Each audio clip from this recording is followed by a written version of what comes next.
Game time decisions here on a Monday night. Kevin Walsh, Gabriel Morency. It's funny because I feel like every night it's a college night or it's a big baseball night, and I wasn't sure which way it was going to go. But then Gabe and the producer started tag teaming me with a combination of the Blue Jays are the greatest pitching staff in the history of baseball, and the Yankees going 3-0 was actually unimpressive. Gabe, how you doing?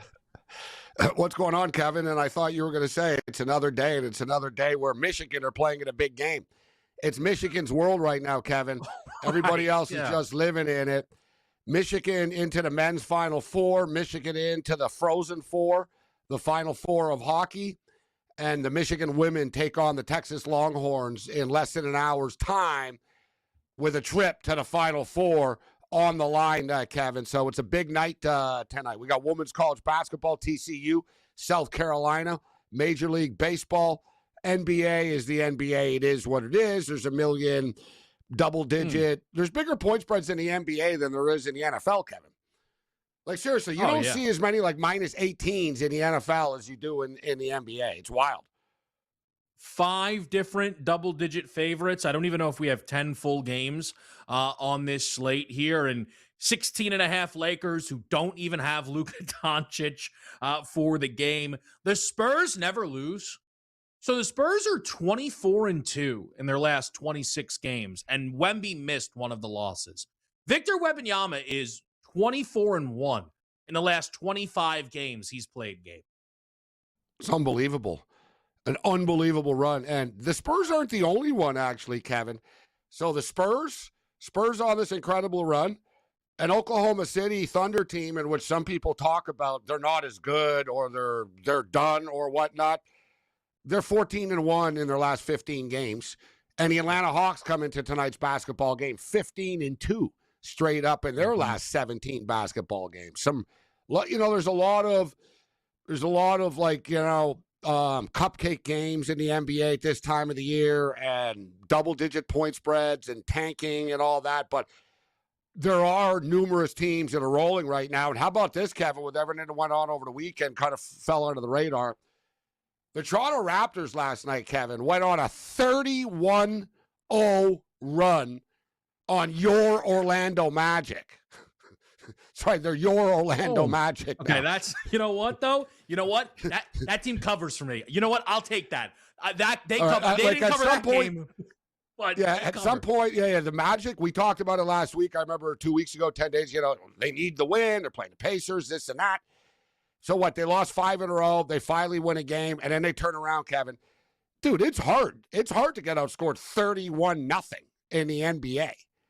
31-0. The Raptors went on a run last night and won the basketball game. All right, so I'd like to think I try and stay largely plugged into things. First of all, I had no idea Toronto beat Orlando by 52.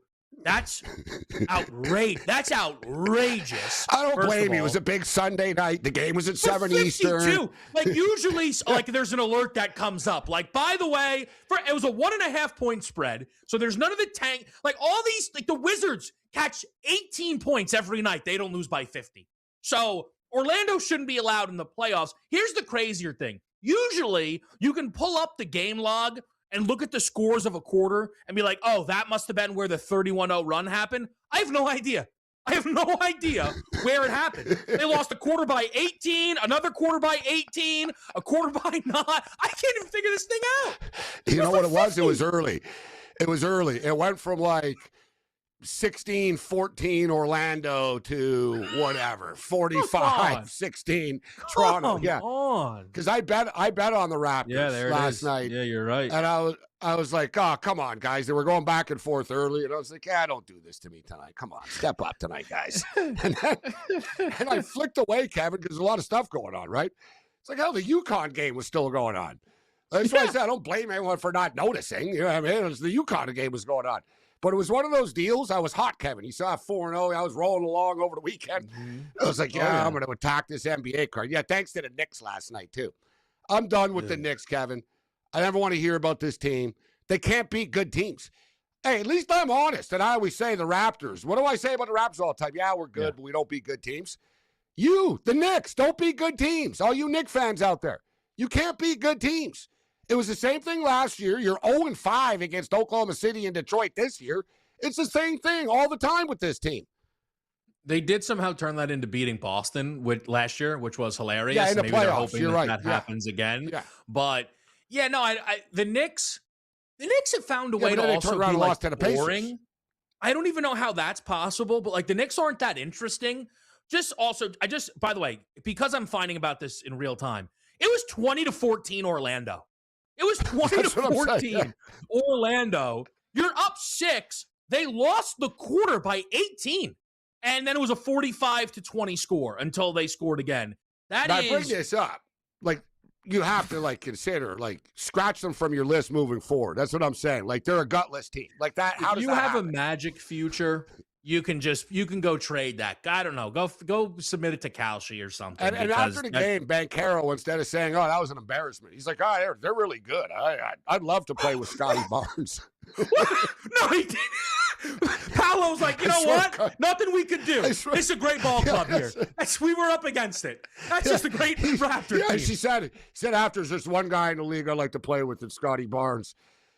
It's like, yeah, well, you know what? He's just lost by 52. You do have some fans, Paolo, probably upset about this. Yeah, okay. So Paolo's Orlando Magic. By the way, you know what's incredible is however mad Magic fans were, Miami wasn't far behind. The Heat team, who need a win every game they play, lost by 17 to the Pacers yesterday. Yeah, I'm glad you bring this up. How? And do you see Spoelstra's quotes every day? Like I was reading his quotes before tonight's game. Oh, we're very resilient. We always bounce back. We've been bouncing back all year. You're 1-7 in your last 8 games. Great. Like, you're not bouncing back. You're losing, and you're getting murdered. Like, you're losing by double digits, like, all the time. And now it's to the point where the Sixers are favorites against you.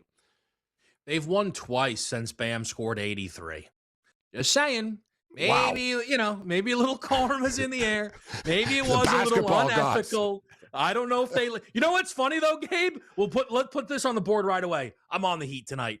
I don't think Philly should be favorites in Miami. I know they're all back healthy. I like the healthy Sixers. But at home, don't the Heat have to show a little pride here against Philadelphia?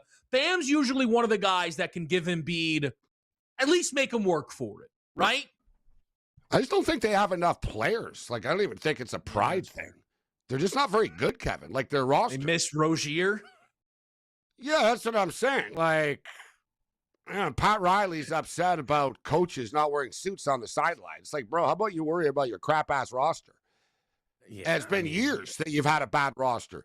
And you're in a tax-free state with beautiful weather. This shouldn't be hard. You know what I'm saying? No one wants to play for them. Gabe, they could have this had whole Kevin Heat Durant. Culture thing. Like people who are like, I don't want to deal with Riley and your little Heat culture thing, right? And Spoelstra's a great coach. People don't like the defensive system, but they don't even play defense anymore. But you know what I'm saying? Yeah. It used to be a hot destination to play. You know what I mean? Like players are like, I want to play for the Miami Heat. I'd play there. Now players are like, nah, I don't want to go there. I don't know, no, not now. You know what I mean? It's almost like they're waiting for the next regime to take over. Gabe, there's not a lot of happy endings in Miami. The LeBron ending wasn't good. The Jimmy ending was awful. By the way, the Dwayne Wade story, there's a Dwayne Wade left. I know he finished in Miami, but D Wade, after all those years, was like, hey, listen, I've done all the right things. Make me the highest paid guy. And Pat was like, actually, no. And he left. He didn't want to go play in Chicago and Cleveland. Like, I'm on the Heat. So we're off to a hot start. Baseball, basketball. We'll be right back.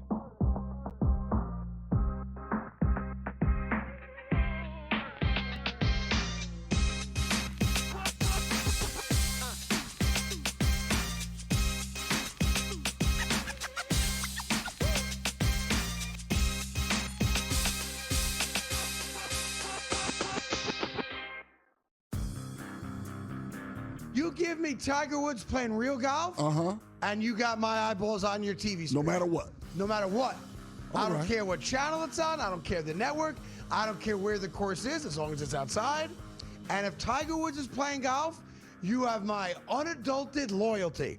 I'm watching every minute of that golf coverage because I know he's the only guy I'm going to see. The Craig Carton Show, only on SportsGrid. Last year, this is kind of where Kalshi got on the radar, I think. They started with the Super Bowl last year, right, where they started taking a little bit of betting on the Super Bowl, but March Madness is where it took off. And over the course of the entire men's and women's tournaments last year, they took about $500 billion in trades. This year, first weekend, Thursday through Sunday, they're already past $1 billion traded. Newswire, only on SportsGrid. Whatever the gap people believe is between the Dodgers and the Mets, I think that's the gap between the Mets and then the third team. I think the Mets are comfortably the second best team in this league. The Phillies are a much older baseball team with an injured Zach Wheeler. The Braves' entire rotation is either injured or injury prone. Maybe you love this Cubs team. Game time decisions, only on SportsGrid. I do believe there are causes for players to become basketball drunk. Thursday, Friday, you're sitting around a hotel and all you're doing is watching ball. And then you go out on the floor and you're a little bit groggy. Yeah, because all you've done is just, you've laid in that hotel bed and watched game after game after game. And you get caught up in the emotion. Like everybody in the country was. Outspoken with Dan Cilio, only on SportsGrid.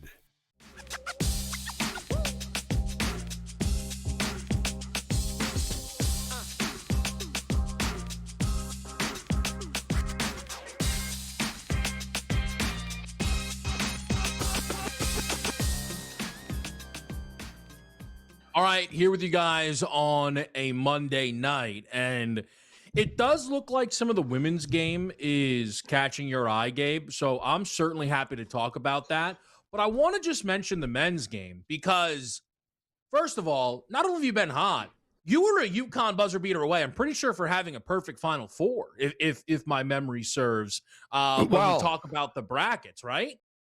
To be honest with you, Kevin, I'm in a couple of contests as well for like big money. I had one bracket with Michigan, Arizona, Illinois, and Duke. And I had another bracket with Michigan, Arizona, Illinois, and UConn. So out of like, I don't know, I think it's like 48,000 people. I'm actually in like 97th place right now. And I have Michigan and Illinois in the final. So like if it keeps going the way, and I told you, if you recall, Kevin, I brought it up and I said, guys, and I brought it up on a couple of shows. I said, I'm not going to sit here because everyone like gives you the reasons why. Understandable. Like why, this team can do it or why this team can't do it. Nobody talked about UConn. And I wasn't in love with this UConn team. I don't think this UConn team is as good as past UConn teams. But, it's the old Luke Holtz thing. Are you the best team in the country, coach? I don't know. We didn't play every team in the country. We played the teams on our schedule. And that's UConn. Are they the best team in college basketball? No. But you looked, it's like they're better than Michigan State. Like, you know what I mean? They weren't better than Duke. I mean, all Cameron Boozer has to do is throw the ball in the air, Kevin, for the love of God at that point. Or do nothing and get fouled. Like... Yeah. Like did UConn win that game or did Duke lose that game? I say Duke lost that game. And I don't even blame the coach. It's funny, Gabe, though. So someone asked me that question. I said UConn won it because when they would cut it to 9, it felt bigger. Like you watch games like this where teams can cut it to 9, you know what, we're a bucket away. But even just like, because Duke would then pull it back to 11, right? Or pull it back to 12. And you're like, yeah, but UConn's not done here. And the UConn, it was actually funny. I'm sure this has happened to you, Gabe. I checked one of my accounts and I was like, what's this? I bet UConn to win that region. Totally forgot. Little plus 600. Like, oh, how about that? It was one of the few things that like. See, that's what I'm saying. You just saw them lose to St. John's. We saw them get beaten down. But it's the Hurley factor, it's the pedigree factor, it's the high basketball IQ factor that the team has. They don't give up, right? So with that being stated, I think they could beat Illinois. I got Illinois going to the final, but and at the same time, I don't want to get cocky because we've got to get past Arizona, but I didn't want to play Duke again. I don't want to go down this path. Duke beat Michigan on a neutral. Duke beat Michigan on a neutral court already this year. Duke beat Michigan with the Fab Five. I didn't want it. Didn't want it again. Like, you know what I mean? I'm like, we've been down this road already with Duke a couple of times in these big games over the years. I'd rather just stay away from this. And, it almost feels fitting that it's going to end up being Illinois and Michigan because the Big Ten has just been so dominant in college sports lately. But it's a dangerous UConn team that finds a way. And, hell, Arizona are super good. I mean, let's call it up for what it is. That game is like the game of the century almost. They are good. So I'm going to be on Michigan when they play Arizona on Saturday. But if I end up wrong, I'll go against Arizona again. I think it's very dangerous when you play in these Super Bowl before the Super Bowl things. I know it worked out for Seattle, right? I know they beat the Rams, but you guys remember 2 years ago when the Chiefs played the Bills? And I will never forget it. Mahomes doesn't tweet that much during the season. He got real cocky on Twitter after beating Josh Allen, and Gabe talks about it all the time. That Chiefs team walked around like they own New Orleans. Like they might as well have been the Saints. And the Eagles ran them out of the gym. If Arizona beats Michigan, you're going to hear, oh, they've already won the title. And either Illinois or UConn will be like, what are you talking about here, right? I also think Michigan is not as likely to think the job is over I think Michigan's going to win the whole thing. I'm trying to figure out the best way to bet this team. I was talking to you the other day, Yaxel Lendenborg to win most of the outstanding is interesting to me because you're getting a better number. He's clearly distanced himself right now. Yeah. Just from a statistical standpoint, right? He's clearly distanced himself from everybody else on the Michigan Wolverines, which, whatever, everybody's playing so well, but just somebody has to win the award.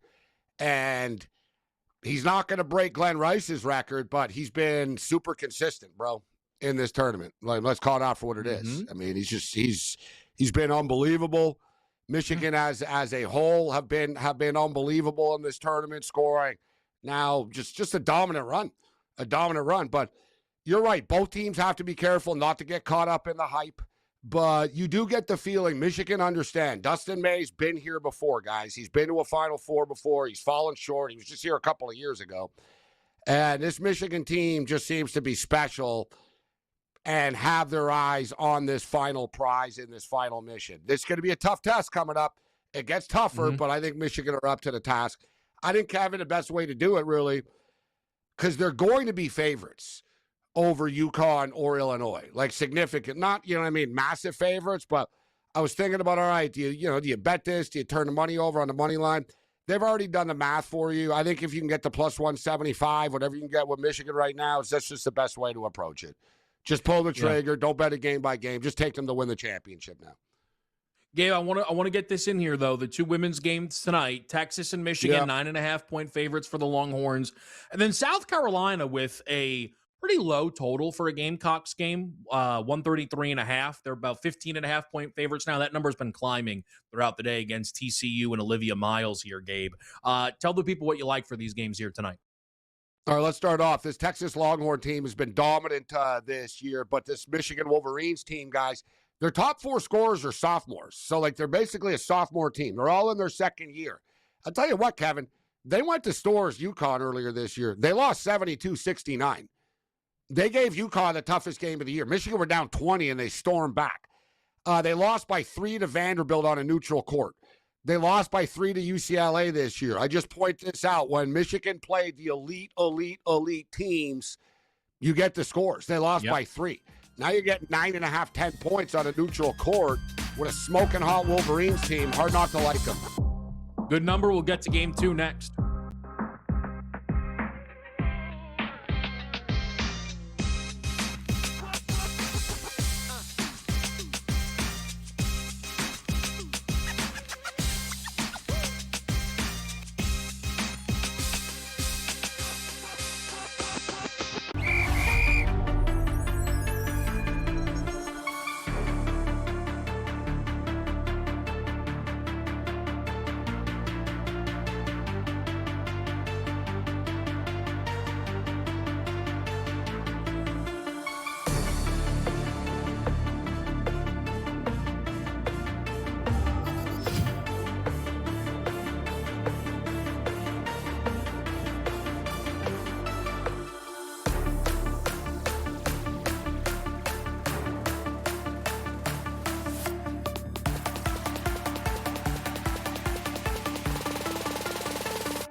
Back here on Game Time Decisions, we are joined by Craig Mish, host of Newswire, right here on SportsGrid, along with Pro Baseball Today, covering all things Major League Baseball. And Craig, I want to take the start of this just to ask you about ABS, just because I think it's obviously such a big topic. I'm sure you've talked about it plenty, but from your own vantage point and people that you spoke to about a week into ABS, what are the reviews like? Overwhelmingly positive. I think it's working, and I don't think it's slowing down the game, and I think it's going better than I think most people expected. Obviously, there has been an umpire or two that's had a tough time, and unfortunately for them, they're going to get exposed, but that's just the nature of it. And I don't know by exposed what that really even means, Kevin. Does it mean that they're not doing a good job? Does it mean they need to reposition themselves? I'm not really sure.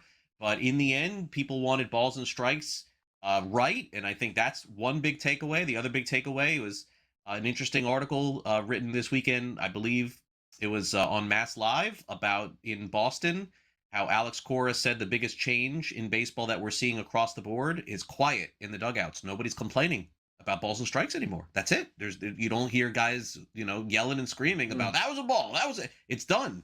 So for me and seeing it in person, I saw it in the spring too, but much different, as I told you it was going to be. Like, you're just not seeing players challenge this in the first few innings, and you wonder, is it a ball or is it a strike? You don't care. They need to save them for the end of the game, and that's what's being done. So there were a couple of teams that leave opening weekend without a loss, and it's exactly who you'd think: Dodgers, Brewers, Yankees, Blue Jays, and your Miami Marlins. 3 1-run wins over the Rockies. Just give me an idea of the vibe and the sense coming out of that weekend result.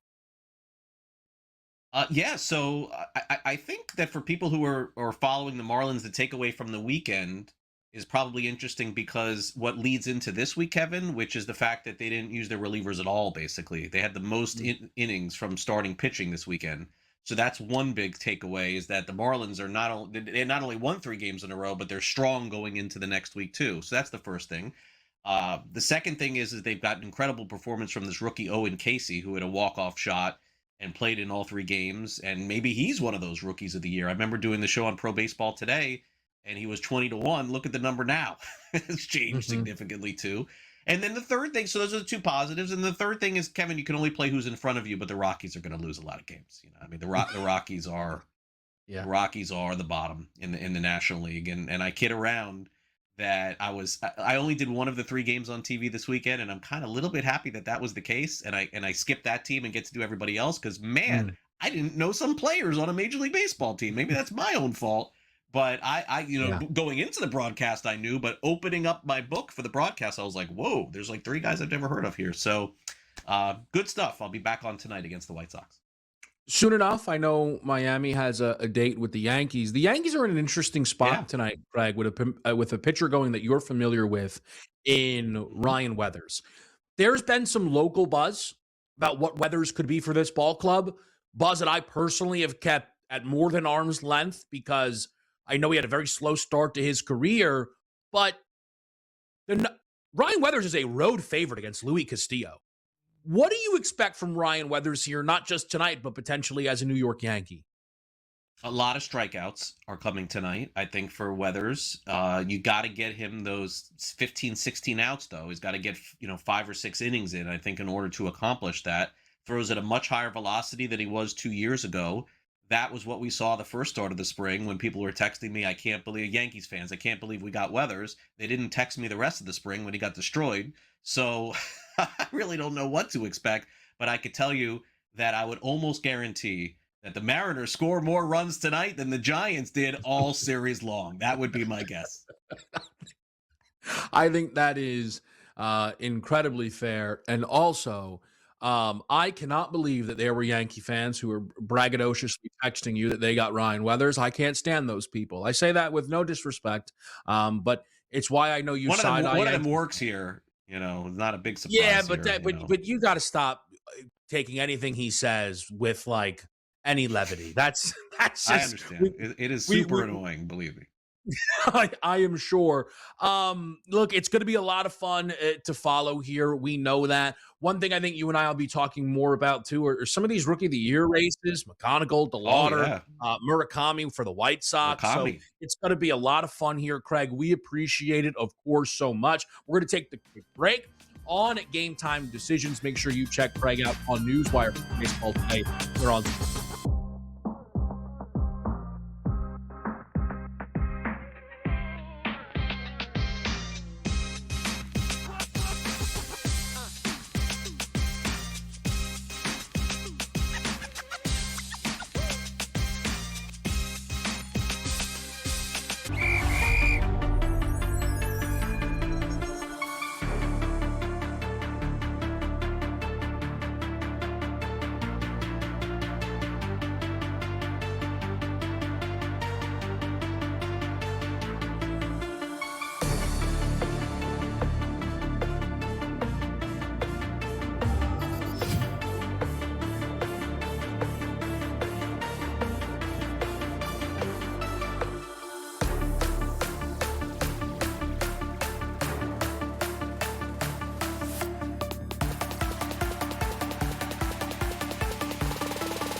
Okay, guys, back right here on SportsGrid. Let's do some Major League Baseball. I just want to say one of the things you'll probably see a lot from me on this show are the strikeout props. I used to do them a lot a couple of years ago.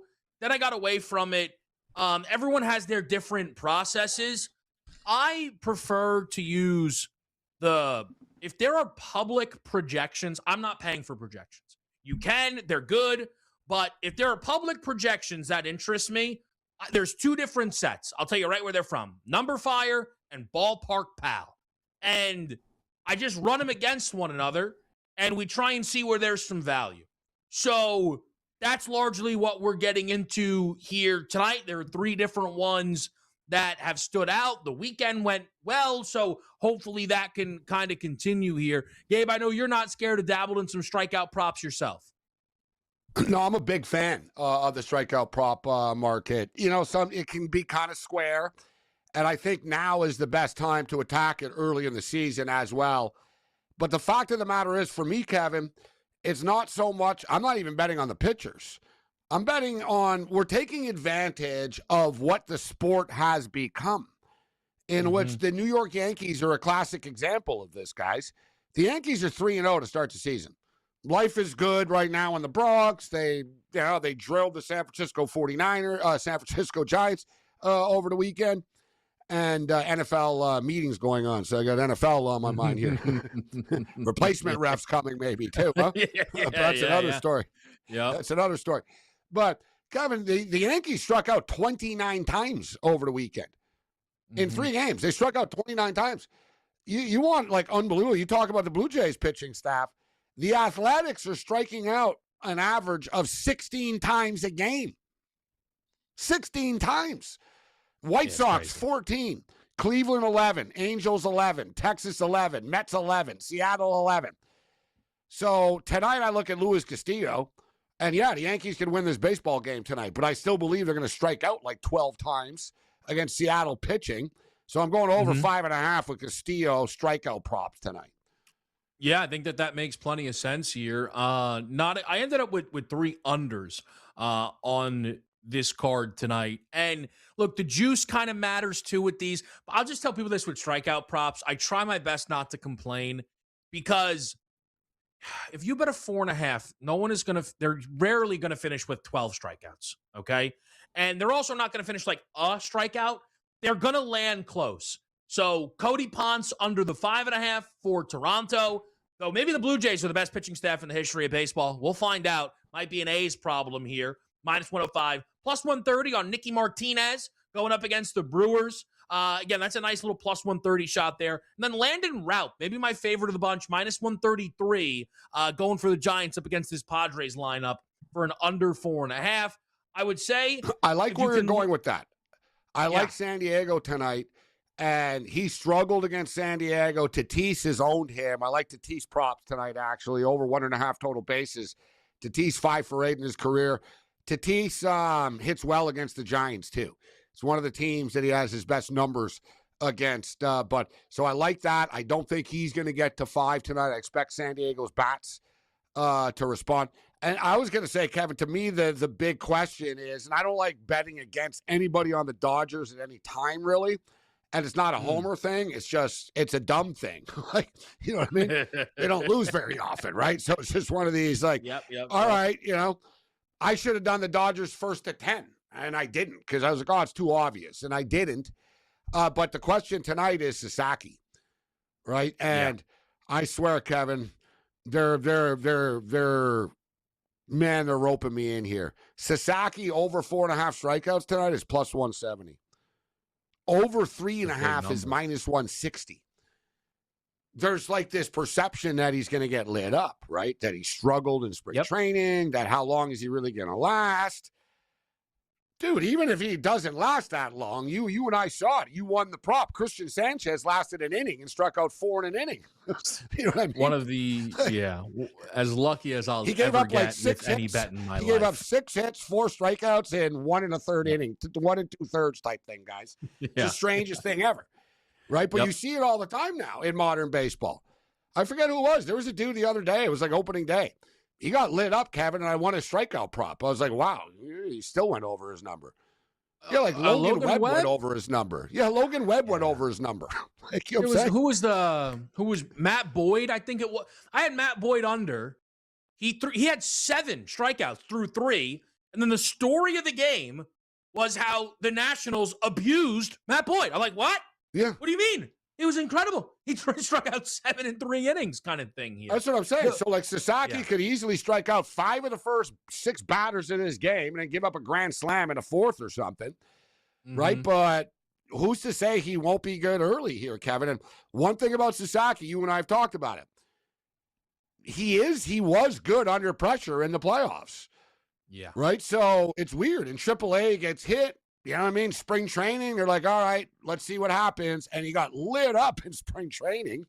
And I just sort of get a weird feeling tonight that everybody undersells him, that tonight, Sasaki goes 5 innings and he looks great tonight. I'll throw something at you. Now, I don't know how interesting it is, but because, again, like I said, with the strikeout props, Gabe, it's very unlikely that Sasaki finishes with 1 or 2 strikeouts, right?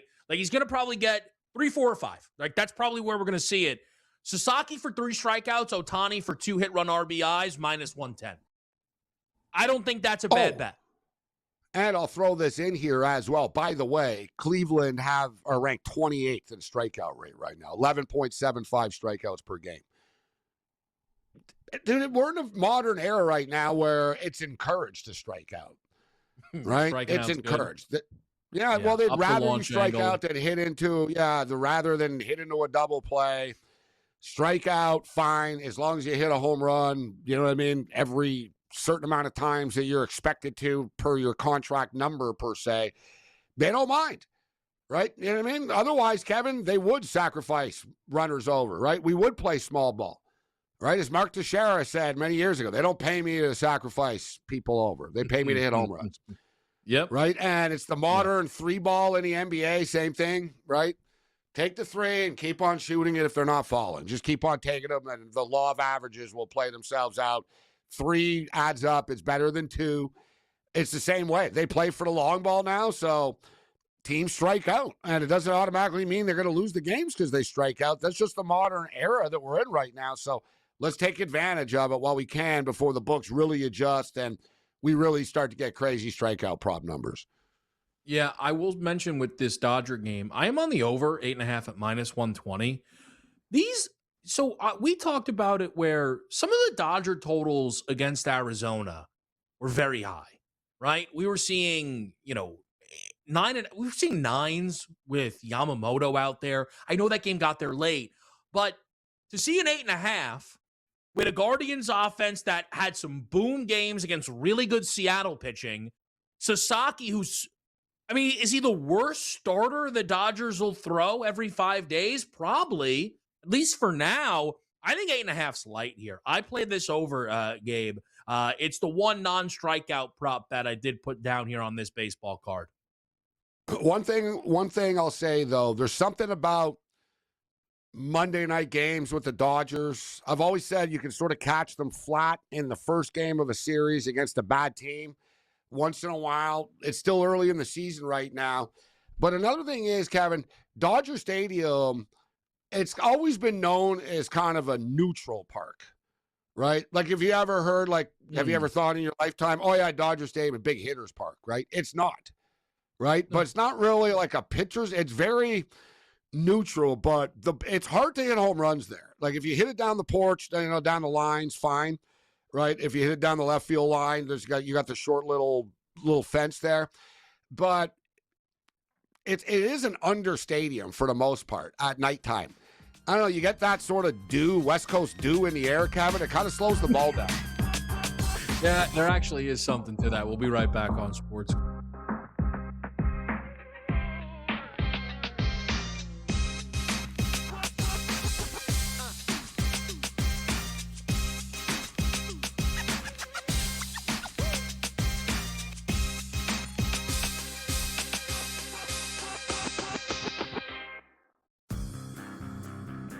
You give me Tiger Woods playing real golf, and you got my eyeballs on your TV screen. No matter what. No matter what.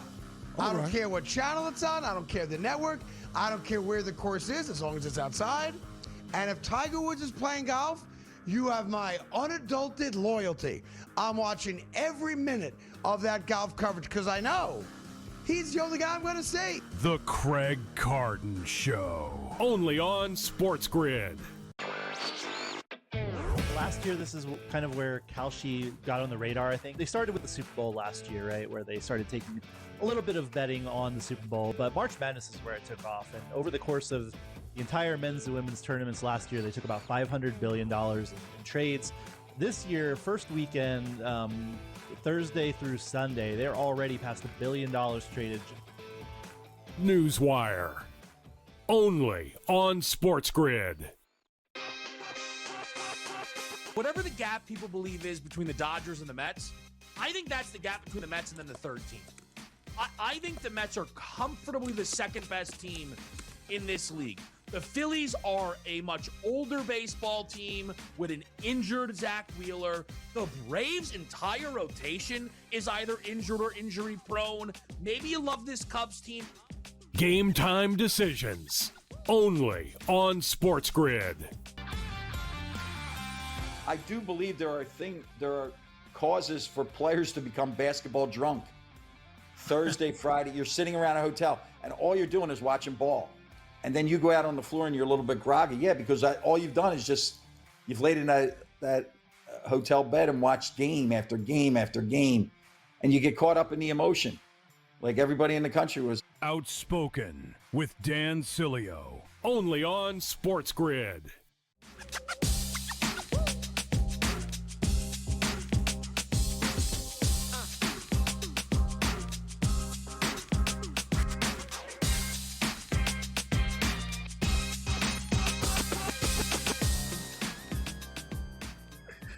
You know, you want to talk about an A-plus bunch. We asked the producers not for much, but if they could keep the best bets until 7 o'clock, so we don't have to spit them in the middle of the show. 2 out of the 3, 6:40 starts. 6:40 starts. So we're already probably a little late, but I'll throw them up here. Yeah, go. Say, what about our picks? Yeah, like it's their show. sure. What about our picks? Yeah. We're just vehicles for them to give out a best bet on a nightly basis here. We've been told that their games are starting, though. We got some games starting, so yeah. Matt McClain over the 1.5 hit run RBI for Chris. Foster Griffin over 4.5 strikeouts for Sam. And then a little late night A's money line for your guy AJ there. Listen, juice wise, nothing crazy from the team there, Gabe.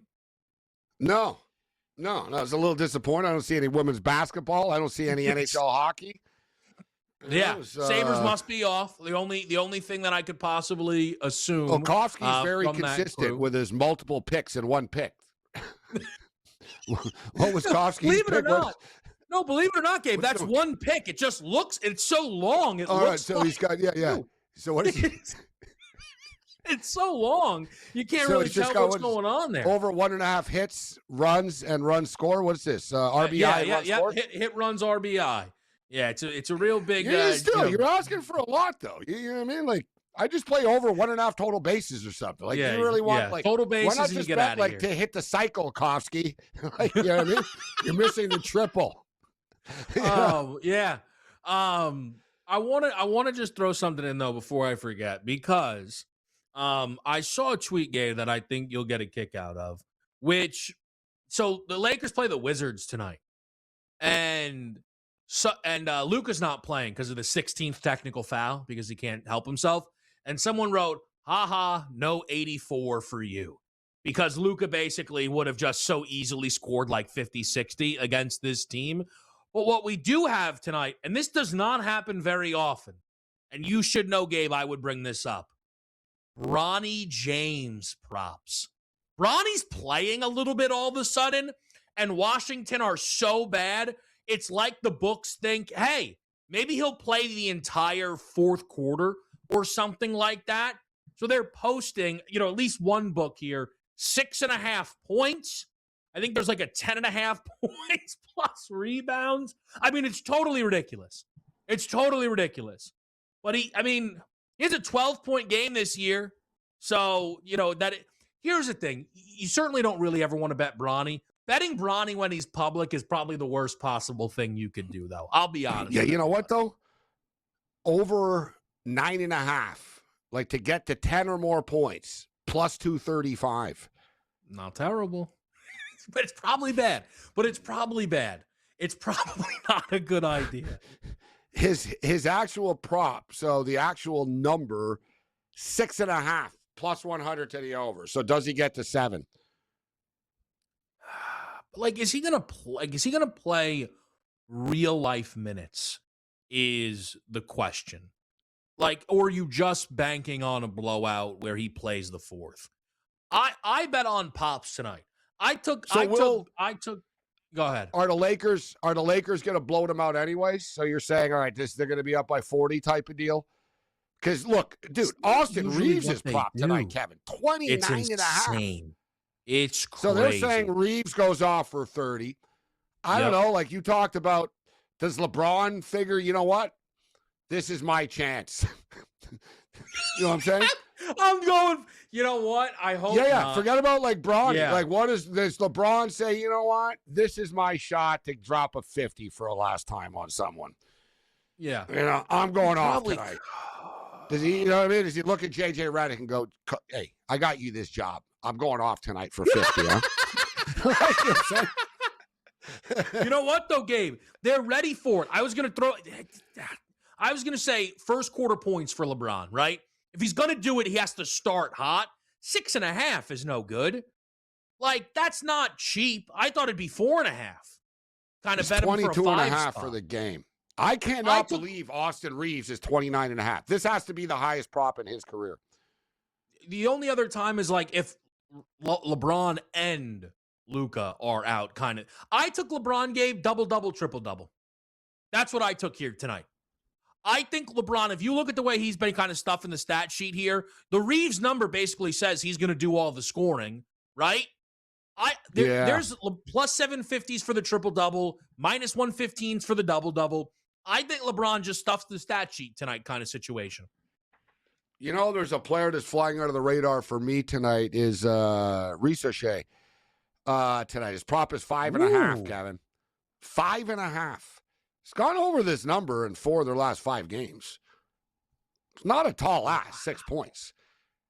He plays like 14 minutes, 19 minutes. You know what I mean? Like he's on the court. You look at his last games, 13, 6, 2, 11, 17. It's 5.5, bro. Against the Celtic team that played last night. Yeah. And I wanted to bring this up to you, too. Jaylen Brown's in and Tatum's out tonight, right? So they're doing the sort of reverse here. Yeah. Jaylen Brown's from Atlanta, isn't he? Isn't he from, like, Macon County type thing? Yep. That's off the top of my head. So he's definitely a Georgia. No, so it's funny, Gabe. I'm not getting in front of Jaylen Brown on his own. I actually think, like, Atlanta's a favorite. Back. I think that's a little crazy. And I'm just throwing in, it's his hometown, buddies and friends. You know what I'm saying? Like, he goes off for 30 tonight, doesn't he? What are they giving you, though, for a number? I'll admit, I didn't see the Jaylen Brown prop earlier today. It's so high. I can't imagine 28.5. It's 28.5. I thought it's lower than Reeves. So they're expecting it. Like, they're just point blank expecting it. Yeah. I can't Everybody get else's number's kind of low on Boston. Pritchard, you know what? Pritchard, Kevin, is 17.5. Without Tatum in the lineup? Yeah, I wonder when the last time Peyton played, probably against the Thunder on the road. I think there was no Tatum. Jaylen Brown was in. Pritchard started, took 17 shots. I saw that they're 8-1 without Jaylen Brown in the lineup now. I did not know that. Mr. Gap here, he likes to brag a lot. We'll be right back.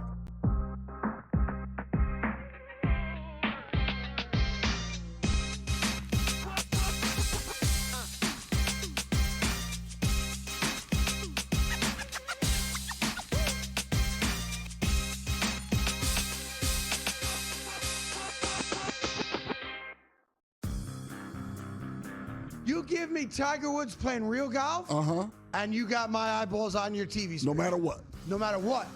I don't care what channel it's on. I don't care the network. I don't care where the course is, as long as it's outside. And if Tiger Woods is playing golf, you have my unadulterated loyalty. I'm watching every minute of that golf coverage because I know he's the only guy I'm going to see. The Craig Carton Show. Only on SportsGrid. Last year, this is kind of where Kalshi got on the radar, I think. They started with the Super Bowl last year, right, where they started taking a little bit of betting on the Super Bowl, but March Madness is where it took off. And over the course of the entire men's and women's tournaments last year, they took about $500 billion in trades. This year, first weekend, Thursday through Sunday, they're already past $1 billion traded. Newswire. Only on SportsGrid. Whatever the gap people believe is between the Dodgers and the Mets, I think that's the gap between the Mets and then the third team. I think the Mets are comfortably the second best team in this league. The Phillies are a much older baseball team with an injured Zach Wheeler. The Braves' entire rotation is either injured or injury prone. Maybe you love this Cubs team. Game time decisions. Only on SportsGrid. I do believe there are causes for players to become basketball drunk. Thursday, Friday, you're sitting around a hotel and all you're doing is watching ball. And then you go out on the floor and you're a little bit groggy. Yeah, because all you've done is you've laid in that hotel bed and watched game after game after game. And you get caught up in the emotion. Like everybody in the country was. Outspoken with Dan Cilio. Only on SportsGrid.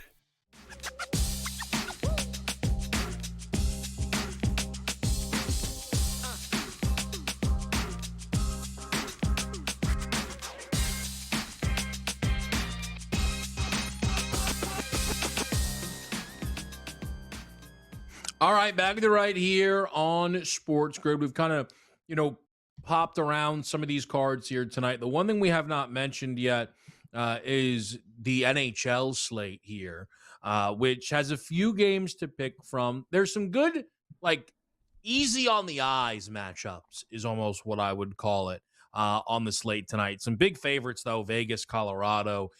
Gabe, are you betting on the NHL card tonight? Yeah, I've got a couple of thoughts on this. It is a massive, it's very NBA-ish like tonight. We've got a bunch of teams that are sort of done. Calgary are done. They're in Colorado tonight. Colorado are basically 4-1 favorites. And news in the NHL over the weekend last night, Kevin, shocked the world, actually, the hockey world. Vegas fired their coach with 8 games left in the regular season. A coach that won a Stanley Cup for them, you know what I mean? And people are shocked, and they hired John Tortorella, of all people. So, but of course, I mean, NHL coaches recycle more than Gretchen Thurchin does, like the environmentalists, all right? Like, it's that once you get hired once as an NHL coach, you're in for life. So Torts is back right now with Vegas. They're playing Vancouver tonight. Vancouver, god-awful. They're actually better on the road, though. But you get that pop after a coach gets fired first game, right? So you got Colorado, Vegas tonight. But the big game tonight, guys, Pittsburgh and the Islanders, Kevin. And Pittsburgh sort of stumbling a little bit right now. I thought reality would settle in for them a little bit. I like the Islanders tonight. But just a quick trend note for these two teams. The over is 8-2. The last 10 times these two teams have played against each other. The over is 9-1 in the Pittsburgh Penguins' last 10 games right now. All right. So you have a little bit of a theme here. And you look at the New York Islanders, who just scored 5 goals against the Florida Panthers. I don't like playing overs, but I do like I think there'll be goals tonight in this game. I like the over in the first period of this game tonight. And I'll just rattle off my picks quickly, and I'll throw the board to you. I'm going to start off with the Michigan Wolverines. Hail to the victor. Let's see if they can win one more time here and get to the Final Four. They're going to be in tough. Texas is a damn good team. But it was 10. It's down to 9.5 right now. The number's coming down. We talked about it. Michigan went to UConn, guys, and only lost 72-69. All right. These girls from Michigan can play. They got 4 sophomores. They're kind of fearless. Texas will have a size advantage. Michigan are smaller girls that take it to the rack and sort of play with that heart type stuff. But I think it's going to be a really fun game. Michigan might not win, but I don't think they get blown out, Kevin. So give me Michigan Wolverines plus the 10. I can't get in front of South Carolina. You brought up Olivia Miles. She's a badass. She's, South Carolina's one player, right? So TCU are like 4-3 against teams with winning records this year, Kevin. I saw a stat about them this year. They really haven't played a lot of tough games. Big 12 women's basketball really isn't very good. It's not like the other conferences. Look for the Gamecocks to roll them tonight. So I'm going to lay the 14 there. Let's go over 1.5 for the first period with the Penguins and Islanders. You know I love my man in the ATL, Kevin, Jalen Johnson. I'm going to go with Jalen. Dude, he just scored 29 against the Celtics in the last game. He scored more than this in the last 3 games that he's come back since he missed the 2 games with the injury. I'm going to go back with Jalen Johnson, over 22.5. Give me San Diego tonight. I like Walker Buehler making his debut. Buehler did this with Boston last year where he looked good early and he kind of faded as it went on. I expect the same thing. Walker's going to make a good first impression tonight in San Diego. It's actually 7-1 in his career against San Diego, but he's always pitched well at Petco. Give me San Diego tonight, and we talked about it, Kevin. Give me Luis Castillo over 5.5 strikeouts against the Bronx Bombers. Yeah, strikeout prop heavy night tonight. A little bit for me. The juice always makes the difference. Again, if you bet strikeouts on a regular basis, sometimes you find a minus 105. Sometimes they're like, minus 175. You're like, you know what? Maybe, right? Sometimes you kind of pair these things together. Cody Ponce looks a little bit high. Good number at minus 105 to take his under. Great number on the Nick Martinez, plus 130. I think he tops out at 4, but at plus 130, we'd take a good chance on an under 3.5. Landon Raup was the one I know that caught Gabe's eye, minus 133 on his under. And then we have the over in the Dodgers-Guardians game tonight, 8.5, minus 120. That's too low for a Sasaki game, pretty straight up. In the NBA tonight, Heat, money line, Show pride spot at home as a dog. They need it. We've said that before, though. Cooper Flagg, under 24.5 points. Too high for the rookie. I know he's been scoring well, but Minnesota will be dialed in on him. And then LeBron, double-double, triple-double here up against Washington. That'll do it for us. AJ on the A's. The other two are off and running. We'll see everybody tomorrow right here on SportsGrid.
On a Monday. How's it get any more fun? Well, I'm going to tell you right now, Prediction Markets Edge right here on the early line. We got you covered over the next half hour. Different way to invest your money, Joe. And as I'm taking a look at the Final Four, wait till you see some opportunities to invest here. I'm excited. It's Donnie Rightside and Joe Ranieri, just so I can do every day, Monday through Friday. Bring the people, Joe, exactly what they want. Yeah, I'm looking very forward to this week here, Donnie. And the prediction markets offering us a couple of different ways to approach this Final Four and this championship matchup. So a couple of different ways that we can go to, shall we say, be profitable when it's all said and done. Big East, Big Ten, game number 1, Final Four, Saturday night, start at 6:09 Eastern, Joe. That's Illinois taking on UConn right now. Currently trading, Illinois is the favorite. Chance to win, 55% on the predictive market Kalshi here. And, of course, UConn the dog at 45%. If we include the spread in this, Joe, Illinois favored by 2.5, currently trading at 49 cents, which means a $100 investment on Illinois to win this game by 3+ points. That would pay back $200, Joe, and $5. Yeah, so it's interesting here, Donnie, because I think it's clear that we've got a couple of things happening in the markets. Number one, you've got, I think, Arizona and Michigan overpriced a hair. I do think that Illinois and certainly UConn is definitely underpriced in these markets in a big, big way. So when you look at, unfortunately for Michigan and Arizona, they got to play one another, right, Donnie, which is a bit of a problem. But Illinois and UConn are sitting here. That's where the value is to win the championship, because whether it be in Arizona and Michigan have to, they're going to have to feast upon one another to make it to the title game. That leaves the winner of this Illinois-UConn game, to me, Donnie, where all the value is in the future market. I happen to think UConn is the team to look at because they're the lowest priced team right now. How they're getting points and are an underdog here, I don't know. But in the prediction markets, not only do I like them to beat Illinois, I like them to win it all, Donnie. And currently, the way they're priced, you could go ahead by picking them in the championship market as well and make yourself a pretty good profit without having to win the championship. And by the way, Joe, opening up some of these markets here on cashing the predictive markets, how about the props and the mentions here, Joe? If an announcer or color commentator says record, buzzer, draft, drafted, recruit, recruited, and recruitment, and many other things, an ankle, a double-double, a schedule, Joe. Like, let's just say, hey, UConn comes in with a good record. That's currently trading at 68%, a chance they'll say that. Also, ankle, which means somebody has an ankle injury that will come up. But also understand this, buzzer is currently trading at 61%, which means they're going to show the highlights show this game from UConn and how they got into this by knocking off Duke. A shot right around the buzzer. Airballed, All-American, anything you want, Joe, feels like. It's in the prop market for this game. Fantastic stuff. Different way to watch it.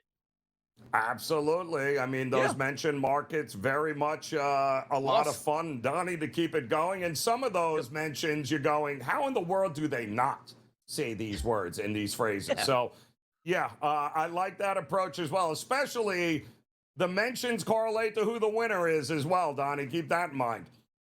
No doubt about it here. Michigan and Arizona, Joe, Final Four game number 2. It's going to take place at 8:49 Eastern. That's Michigan and Arizona. Currently trading as the favorite at 52%. The Michigan Wolverines. Arizona currently trading at 48%. If we bring the spread in, again, another low one here. Michigan by 1.5 points, currently trading at 49 cents. And again, you can use these sliders, Joe. Think Michigan wins by 4.5 or 7.5 points. Slide it up for the plus money here. But Michigan currently, Joe, trading as the favorite here, going up against Arizona.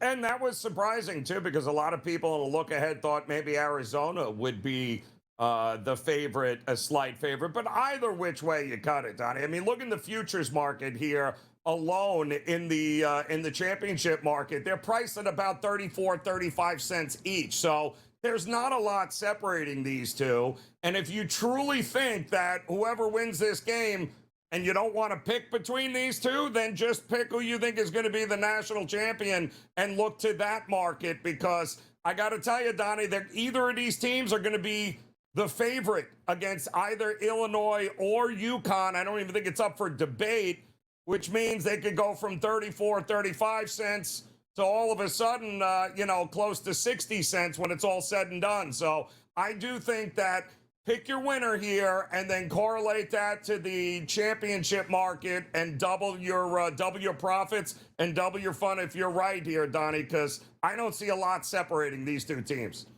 And if you want to get into that mixed market again here on some of those mentions, how about the word elbow, Joe? Currently trading at 56%, which means an elbow jumper. You hurt your elbow, fouled on the elbow. Many different meanings there, but also one time you can cash out. A $100 wager would pay back at $173. Let's flip it over to the association tonight. A monster favorite, Joe. Chicago taking on San Antonio, the Bulls and the Spurs here. San Antonio trading at a 93% chance to win this basketball game. If you include the spread, Joe, 18.5. Currently trading at 50% here. A 20-point blowout. Looks like it could be on deck tonight for the Bulls and the Spurs. Yeah, I would only look in team total markets here. Yeah. And, listen, Chicago the other night did a very interesting thing in a very close game. Donnie, heading into the fourth quarter against Memphis, they sat most of the starters in the fourth quarter and just put in a bunch of young guys. Chicago ends up losing. So Chicago is not a team. We know they're not going to play defense with Billy Donovan. And if they're going to keep experimenting and throwing guys in the most important part of the game out on the court, then just go ahead and back the team that is still very much battling here in San Antonio. It could be in line for that number 1 seed. I would look at the team total. San Antonio team total up and over. They might drop 130 points in this game. Another game we're looking at for a possible blowout scenario. Detroit Pistons on the road to take on OKC. If both teams are fully healthy, you might get a more competitive matchup. But on the predictive markets show, Oklahoma City currently favored at an 85% chance to win this game. Detroit only 15%. The total in this game, 219.5. But the side, Joe, if you want to include the line, 14.5 as a favorite towards OKC, which means they'd have to win by 15 plus. That currently trading at 46 cents. But if you want to hit that prop market, Shai Gilgeous-Alexander, he loves his 30-point efforts here. $100 investment in Shai scoring 30 or more tonight. That pays back 186, Joe. Maybe another blowout tonight, huh? Well, again, the problem is the entire Detroit Pistons team is questionable here. So it could be no Duran playing there. Oscar Thompson not playing. Tobias Harris likely not. I mean, you go down the list here, Donnie. Detroit, for the most part, and they did this yesterday when just before OKC tipped off to the Knicks, the injury report came out. It looked like Detroit was sitting everybody. And if that's the case, I don't know if this is a head fake or it's not, but I only need a couple of guys to actually be elevated to upgraded, and this line is going to drop, Donnie, in a big, big way for Detroit. I think it all centers around Jalen Duren. If you think he goes, I would grab the 13.5 points now as opposed to later, because this will drop into single-digit territory if one or two of those guys is cleared to play. And also, what Joe's talking about, you might not have to get the game time to be profitable. You take that line early in the morning, those players are in, that line drops, you have a profitable ticket that you can certainly cash out on there. Let's flip it over to Major League Baseball tonight. All eyes on Seattle. Yankees are in town. The perfect Yankees at 3-0 to take on Seattle. You take a look at the trading here, Joe, in the Kalshi predictive markets. How about a 50-50 split? Yankees, 50% chance to win. Seattle, 50% chance to win. Even right down the line, Joe. Yeah, kind of crazy, and I would look towards a total here. Number one, Donnie, we've got, and it's a new year, new season, which means it's the fate of the Sunday night baseball teams alive and well. Seattle won last night, shut out the Guardians, but I'm not convinced that they're going to have success on a rested Yankees team here tonight. I think the under in runs might not be a bad look, especially for the Mariners. Take a look here, even in the first 5 innings here, total runs, Joe, over 3.5 there. If you take that no ticket out, currently sitting at 89%, but also $100 investment payback, $223 if they stay under the 4 runs here. So a little bit of discrepancies here left in the marketplace. And also, as you know, when you look at the sports books here, Joe, they only give me Stanton to get a home run. I would love to invest in the no. You can invest in no here on these predictive markets here. So open your horizons. People should say expand your horizons, and maybe you can invest and be a little bit smarter there. Prediction Markets Edge on the early line, coming right back after this short break.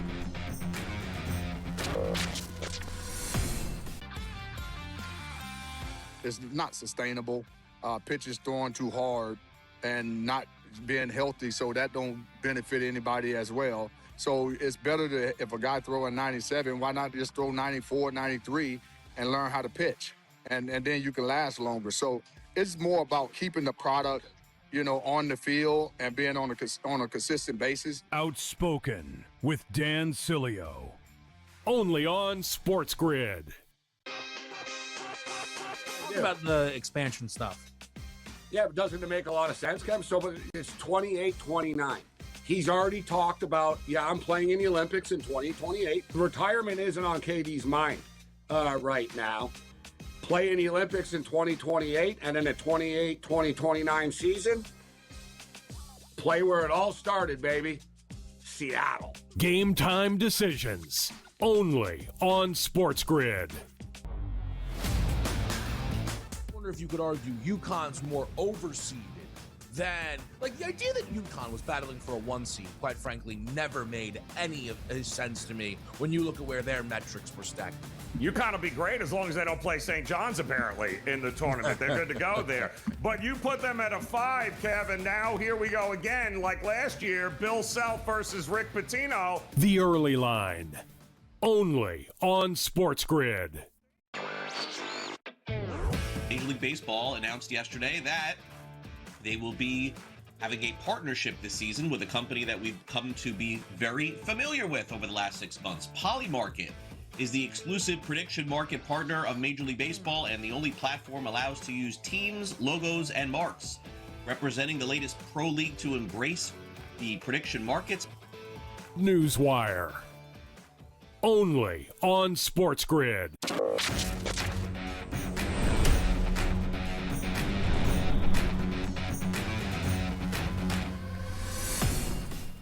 Prediction Markets Edge on the early line continues to roll along. And how about if I told you a game's going to be played today? Michigan versus Texas. Whoa! whoa, how did Texas get back in? And why does Michigan have to play them again? But we're talking about women's college basketball. Elite 8 edition set to begin, Joe, in roughly 10 hours, which is 7 p.m. Eastern here. Michigan, Texas, women's college basketball. Texas, an 80% chance to win this basketball game on the Kalshi Marketplace. Michigan, Joe, only listed at 20%, but if we do include the spread, 9.5-point favorite for Texas, currently trading at 52 cents. If you feel they're going to win this game by 10-plus points, $100 investment, Joe, would pay you back $193. Women's college basketball Elite 8 gets underway tonight once again.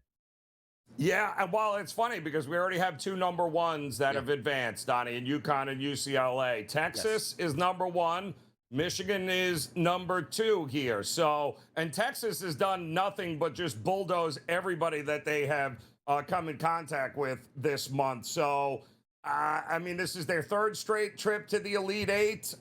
They embarrassed Kentucky last game.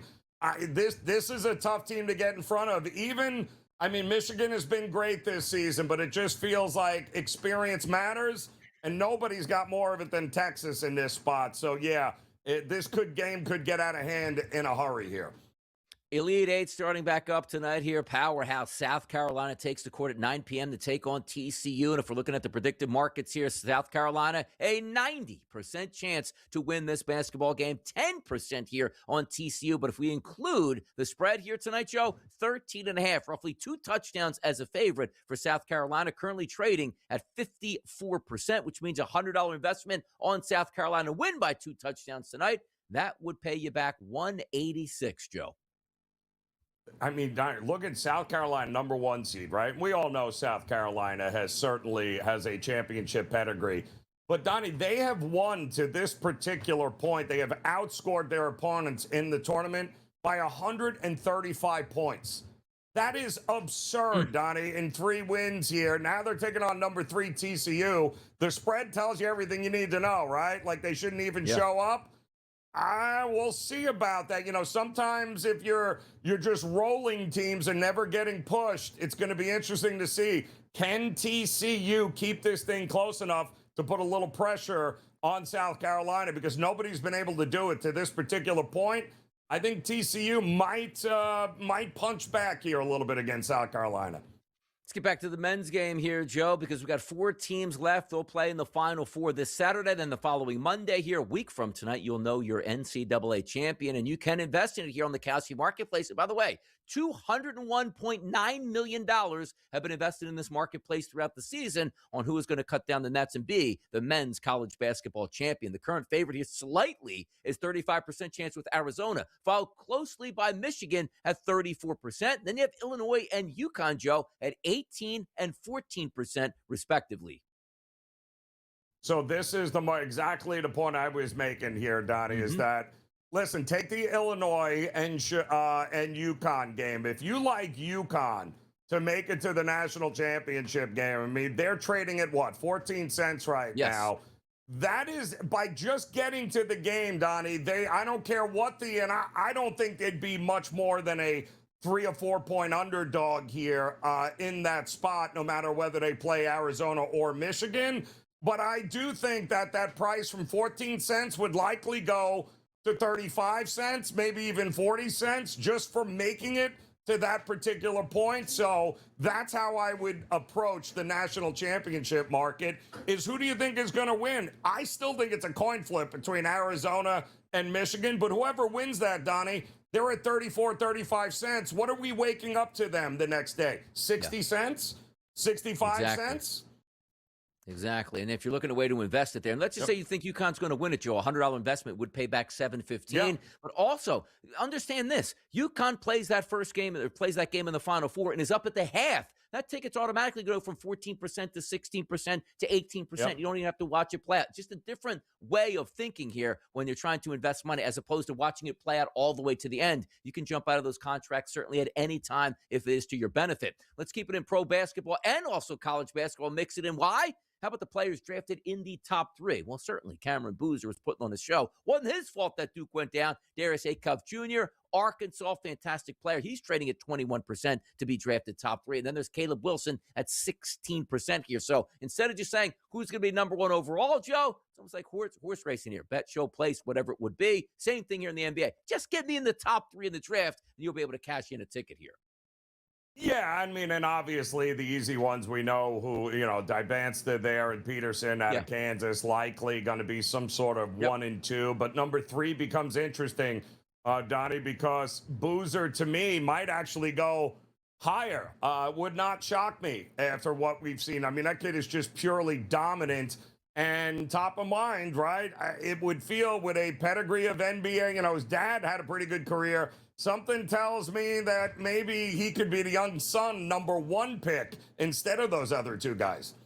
It'll be fun. We don't really see that crazy market movement like we do in the NFL, where it's like, hey, the best player all year in college, the minute the college season's over, you start poking holes in the guy. Maybe he shouldn't be number 1 overall. Like Dybansta has a 99% chance not to go number 1, to go top 3. So, Joe, if you feel you want to hold your money for a few months here in this marketplace, a $100 investment would pay back $102, Joe, if Dybansta goes in the top 3 here. So let's then say, okay, just told you about the NBA. What about the NFL? How about the number 2 overall pick, which takes out Fernando Mendoza? All expectations, he's going number 1. Reese, Bailey, and Bain Jr. here all in a row, with Reese at 63% as that edge rush here. Currently the favorite, Joe, to go number 2 overall. Yeah, and with good reason, because number 2 is who, Donnie? You got to take into consideration who it is. That would be the New York Jets. And that would not shock me at all. Reese or Bain or some edge rusher on the defensive side with Aaron Glenn, a defensive-minded head coach. They already signed Geno. He's going to be your starter, so they won't do anything stupid like drafting Ty Simpson or something along those lines. So, yeah, I think even at 60-some-odd cents, I think that's a good look. I'm telling you right now, Joe, quarterbacks always get overdrafted. But once again, you're brought up to this topic and point of saying, well, I don't think Ty Simpson is going to go. But I got to tell you right now, trading at 5% seems kind of low, because you know what happens. He's going to have his pro day. I never saw a better pro day in my life than Ty Simpson. It was better than Mendoza. So that 5%, Joe, might go to 8%, 9%, or 10% here, and you can get a return on that investment. But if you think Ty Simpson does go number 2 overall, a $100 investment, Joe, would pay back $2,000 on top of it. It's fun markets. They move up and down each and every day based on word of mouth and speculation. You could certainly cash in and use that to your advantage here. Tiger Woods has been in the news. We're going to include some Tiger talk next, right here.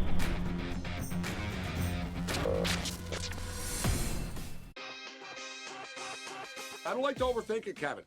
I really don't. And similar situation, I feel the same way when it comes to betting. I find like that Sunday night, so, you're watching the NFL games, and all of us do it. Like, all right, let's look to next week now. You know what I mean? That Sunday, like, the dust is settled on the game. They just end. So I'm like, let's look at next week. My first reaction is always the best reaction. Game time decisions only on SportsGrid. Why the regular season, Joe, does mean something, because Detroit is going to get a back-end team in the East to begin. Yes, and it does. And it's just a very strange situation, unfortunate situation for Cade Cunningham in Detroit. But the good news is, if you keep playing teams like the Washington Wizards, well, you're not going to need Cade Cunningham to win those games like they did last night. The early line, only on SportsGrid. We are really starting to see that slowdown, and we're anticipating it with March Madness this year. Obviously, you don't have as many states going online. Gone are the days when you're adding 10 states every year, so the numbers will inflate that way. And I mentioned prediction markets taking money as well. One firm, HG Gambling Capital, estimates that they'll add about another $500 million in bets. Newswire, only on SportsGrid. You can put your skill and your luck to work on Kalshi. Why? They're offering $1 billion here if you can pick the perfect bracket. Sounds easy, Joe. Just pick the perfect bracket, get $1 billion. Yeah, I think the odds of actually doing that, Donnie, are about the same if you're expecting to hit the Powerball lottery 6 times in a year. Prediction Markets Edge. Only on SportsGrid.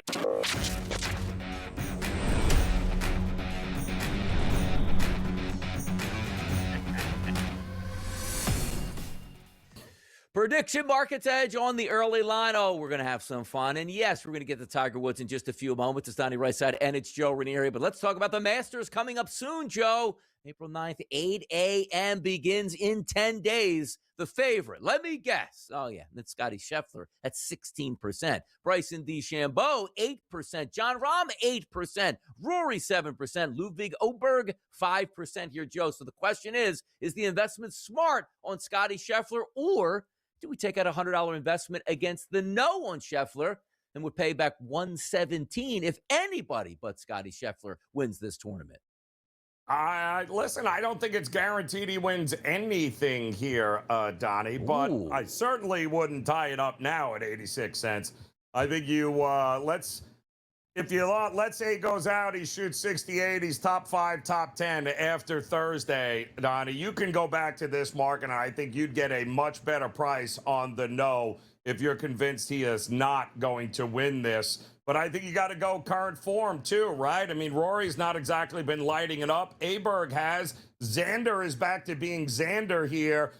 So I think there's some opportunities. And again, this is a market, Donnie, that is going to reprice after every round. So if you lock in a guy at 5 cents like a Xander Schauffele, if he's leading after Friday heading into Saturday, guess what that number is going to be? It's going to be 25 cents. I mean, that's a 5x return from just investing early without him actually needing to win anything.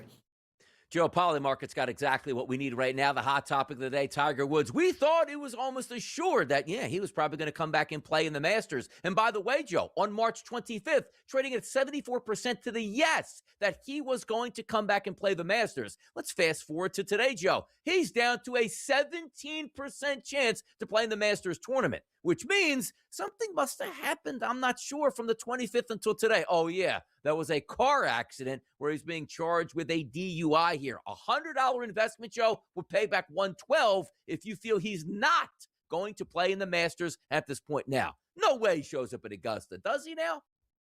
Listen, even if he wanted to go to Augusta, Augusta is not allowing him to come and play simply because they don't want the distraction. And that's all he would be, Donnie. Getting there, it would be a giant distraction and take away from everything else. That's not anything they're about to get into. Not to mention his PR team is hard at work right now figuring out, how do we recover from this and how do we get either rehab or something else has got to go on before the Masters gets here. That's for sure.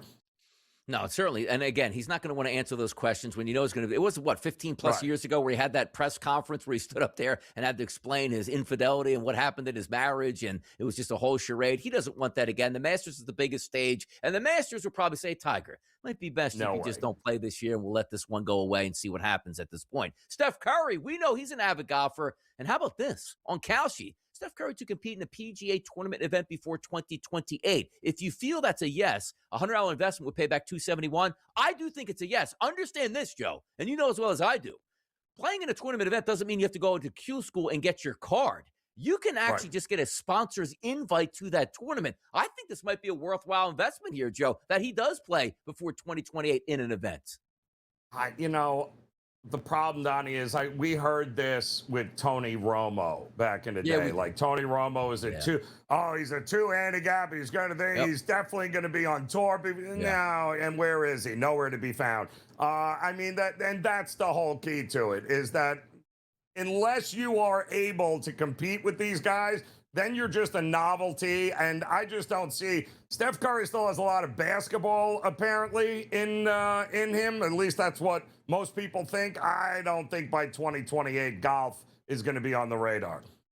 I think he might sneak into one of those in the offseason, Joe, but we'll certainly have that to find out and play out. Also, 2027 Ryder Cup team captain. Do you know who, again, was trading on March 26th at close to 84%? Sure, it was Tiger Woods. Let's fast forward today and check out Tiger Woods. He's at 3% today, Joe, at this point. Crashing markets all over the place. Now, granted, we're still a little whiles away, and maybe he can sneak into there, but is it worth your while, Joe, to say, you know what? Tiger's still going to be that Ryder Cup captain, or does he completely just go away from golf, apparently, here? Yeah, well, I'll tell you what, who suddenly shot up the board, Donnie, is Gary Woodland, who, again, just won that tournament, but he was also, don't forget, he was part of the Keegan Bradley coaching team, dude, that went to the Ryder Cup there. So don't count out Gary Woodland here now either. Volatility, Joe, is what we talk about in the marketplace, and I don't really know if Kalshi wants you to invest all that much. Why do I say that? He's trading at a 3% chance. But if you hit the yes for an investment, it's 67 cents, which means a $100 investment only pays back $150. So almost that, hey, wait a second, these scales aren't balanced right now. We just need more information to see what's going down with Tiger Woods. But that'll do it for the Monday show right here. Prediction Markets Edge on the early line. Always a lot of fun for Joe Ranieri and Donnie Rightside. We'll see you tomorrow right here on the SportsGrid Network.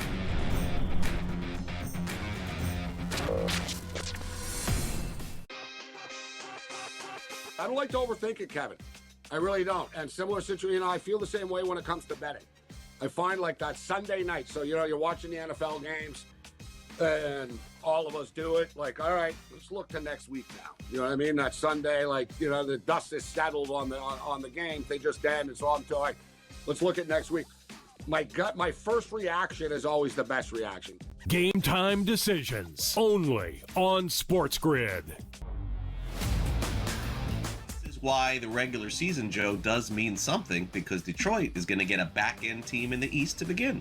Yes, and it does. And it's just a very strange situation, unfortunate situation for Cade Cunningham in Detroit. But the good news is, if you keep playing teams like the Washington Wizards, well, you're not going to need Cade Cunningham to win those games like they did last night. The early line, only on SportsGrid. We are really starting to see that slowdown, and we're anticipating it with March Madness this year. Obviously, you don't have as many states going online. Gone are the days when you're adding 10 states every year, so the numbers will inflate that way. And you mentioned prediction markets taking money as well. One firm, HG Gambling Capital, estimates that they'll add about another $500 million in bets. Newswire, only on SportsGrid. You can put your skill and your luck to work on Kalshi. Why? They're offering $1 billion here. If you can pick the perfect bracket, sounds easy, Joe. Just pick the perfect bracket, get $1 billion. Yeah, I think the odds of actually doing that, Donnie, are about the same if you're expecting to hit the Powerball lottery 6 times in a year. Prediction Markets Edge, only on SportsGrid.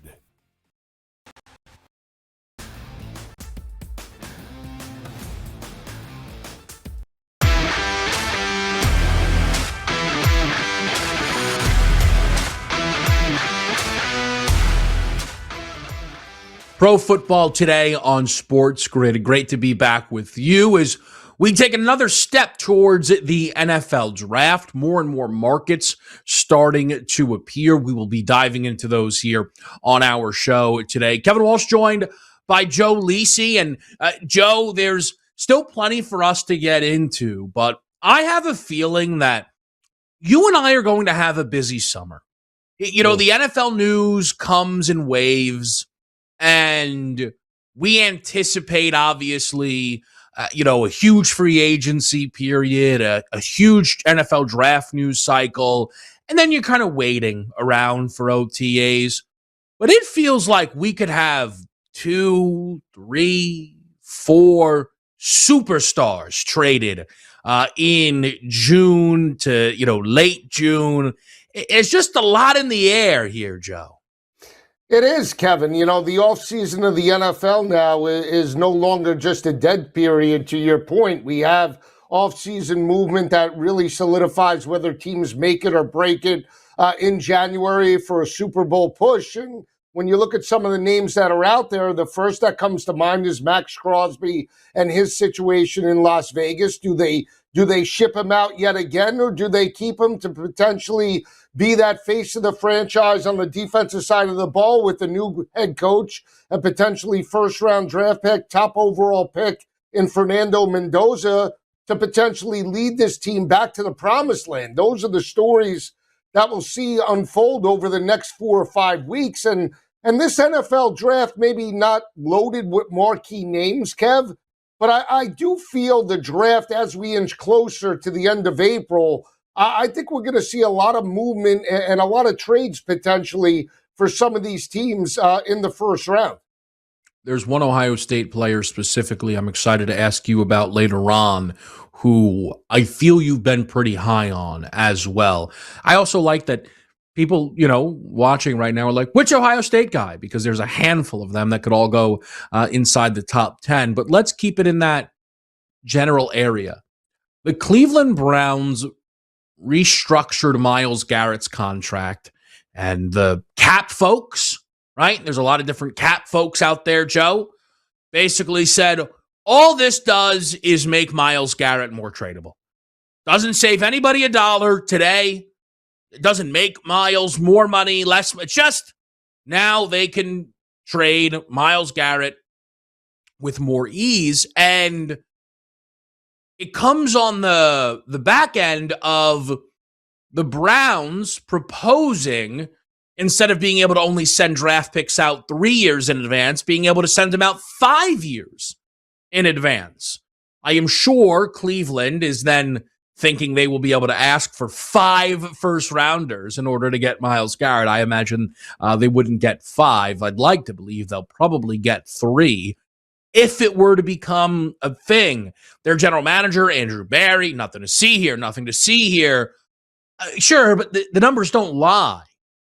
Do you think this is something or nothing with the Myles Garrett contract being restructured?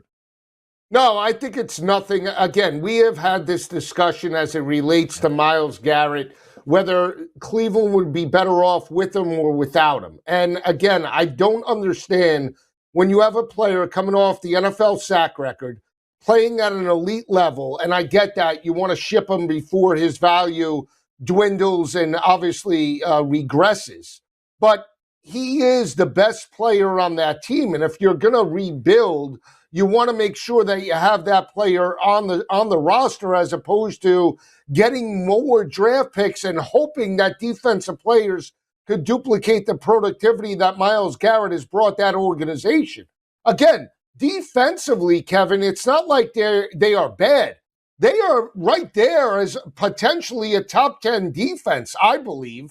They're very good against the run. They're very good in the back end against opposing quarterbacks, at least yards per game wise as it relates to passing numbers. So why would you get rid of Myles Garrett when that side of the ball is already taken care of? Your concerns are at the quarterback position and wide receiver position offensively, and that's why you brought in Monken to elevate that side of the football. Why wouldn't you want to have Myles Garrett on the roster? Again, I understand the draft picks, but their defense isn't 32nd in the league, Kevin. They are a top 10 unit when Myles Garrett is in that lineup, and if the offense can find a rhythm, they can then, I believe, challenge for 8 or 9 wins. What is wrong with that? I mean, I don't want to say there's anything wrong with challenging for 8 or 9 wins if it's a step in the right direction.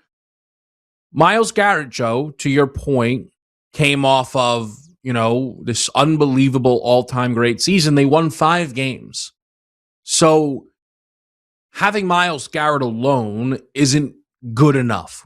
We know that, right? We all think that. A lot of it's going to come down to what Todd Monken can get out of Shedeur Sanders, I'd imagine. And, I like Shedeur, right? I root for Shedeur, certainly. I'm not positive it's going to go well in Cleveland this year. And I think this Browns team, here's the thing though, Joe, right? Do you think the Browns win a playoff game within the next 2 years? Yeah, I mean, yes. I think about, Kevin, you and I have sat up at the desk during the regular season and said, the organization didn't draft all that bad. Look at the draft picks that they had a great draft. Right, but that's Great my draft. point. But that's my point. I mean, if Quinshon Judkins comes back from the injury, they have a solidified running back. They have Dylan Sampson, a change of pace back. They have potentially an above-average tight end in Fannin that stepped up and has that quarterback to wide receiver relationship with Shedeur Sanders. Their problem still is speed on the perimeter. But let's just say they throw a Carnell Tate into that lineup. All of a sudden now you have a big three. Now, if they can't get Tate, if they could get somebody else like a Jordan Tyson from Arizona State or somebody that could elevate like a Ted McMillan to Carolina, how far off are they? It's not a strip it down type of situation and build it from the ground up. We're talking about with Stefanski, 5 wins, and they have a revolving door at quarterback. They now at least are going to roll the dice with Shedeur for 17 games. And with Myles Garrett in that lineup, you got to feel that he still potentially could give that team 2 or 3 wins throughout the regular season, no? See, I guess, Joe, my issue is, first of all, this is a team who is middle of the league in points allowed, right? Not even using any fancy numbers, just pure straight up points allowed. Joe, the defense might take a step back. Because it's not just Jim Schwartz is gone, right? I don't think that's nothing. I don't believe so, at least from when we talk about it from the Cleveland perspective. Here's my thing, Joe. Giving up on Myles Garrett, I would not give up on Myles Garrett. But this is an organization that's getting their ducks in a row. And you and I, you're right. You and I, we've had this debate, should they or should they not before. But I almost want to shift focus a little bit. I'm not trying to call Andrew Barry a liar, okay? But come on, with the coincidences. You restructure Myles' deal to where now trading him is easier. You're the organization saying we want people to be able to trade picks 5 years in advance. And one of the reasons that that's beneficial, it's not even to say, oh, we're going to get 5 picks. But if you're going to get 3 picks, you're going to get 3 first-rounders, a team may not want to give up having a first-round pick for 3 consecutive years. So maybe I will give you my 27, my 29, my 31, and now I don't have to go 3 straight years without having a first-round draft pick, right? I'm not telling you that Myles Garrett being dealt is a certainty, and I know you and I will debate for a long time as to whether or not it is the right move. But the Browns, I think, have set the deck here a little bit to be ready to make a move if a team comes calling with a legitimate offer. And I think due to the nature of some of these deals out there, A.J. Brown, right? Max Crosby, there could be some big deals coming in this league come June. Let's stay in the same division. A quarterback question I cannot believe we still haven't answered.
here on Pro Football Today. We start with Cleveland in the AFC North.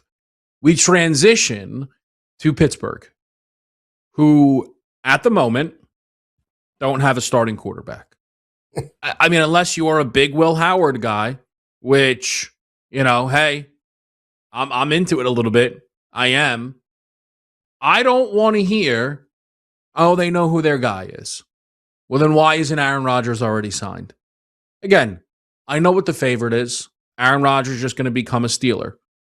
But why is this not already settled? Is this not silly, Joe, that Aaron Rodgers hasn't already agreed to come back for Pittsburgh next year? Well, I thought it was a Mike Tomlin thing last year, why we waited so long.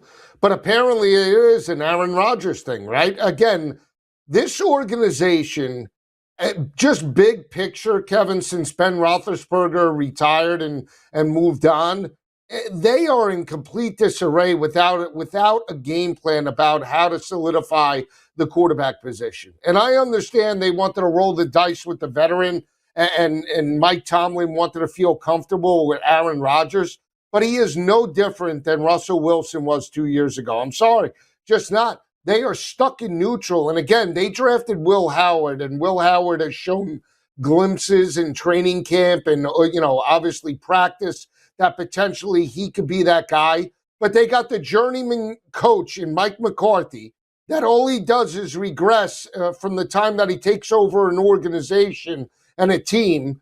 Look at Green Bay's success. Look at Dallas's success. He's regressed in back-to-back years, right? And back-to-back tenures in both of those organizations. And now this is the guy that Pittsburgh wants to rebuild with, and they want to go back to the promised land. I just don't see it. Again, they were much better off just allowing Aaron Rodgers to just walk last year, draft a young quarterback or be in the running for a potential young quarterback that you could elevate and work with over the next 2 or 3 seasons to potentially get you to 9 or 10 wins and maybe win an absolute playoff game. And instead, they're just stuck in neutral. This organization's going nowhere. Do you have any hopes that Mike McCarthy is going to be able to elevate this organization to an elite level? Not a good level, because that's what Mike Tomlin did. He got them to 9 or 10 wins and playoff availability and playoff appearances. But he certainly didn't challenge for a championship. And I don't feel at all that Mike McCarthy is the answer in Pittsburgh. I think that McCarthy hire really confirmed that it was Mike Tomlin who stepped away, and it wasn't a handshake, save face, secret firing.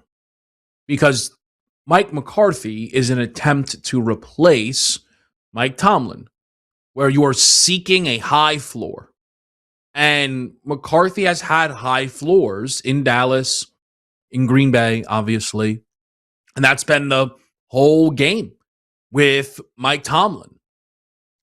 But I don't think it necessarily is the best thing for this organization.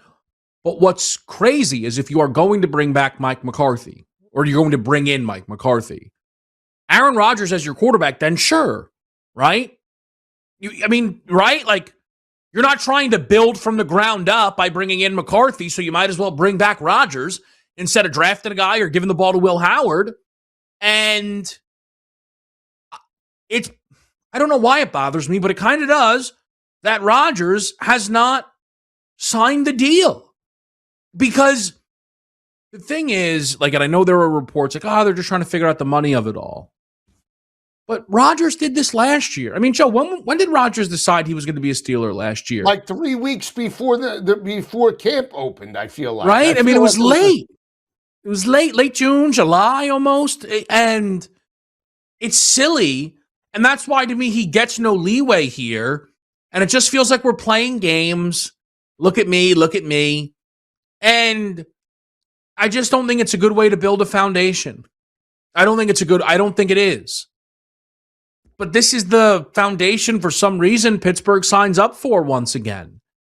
And I almost wonder, Joe, if this team is basically, I wonder if they look around the league at a New York Jets, right?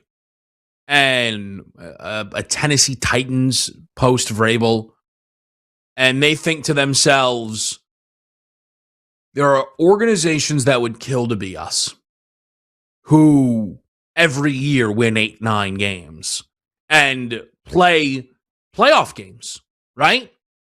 We can't give up on that. If the bottom falls out, so be it, but we're not going to sign up for that.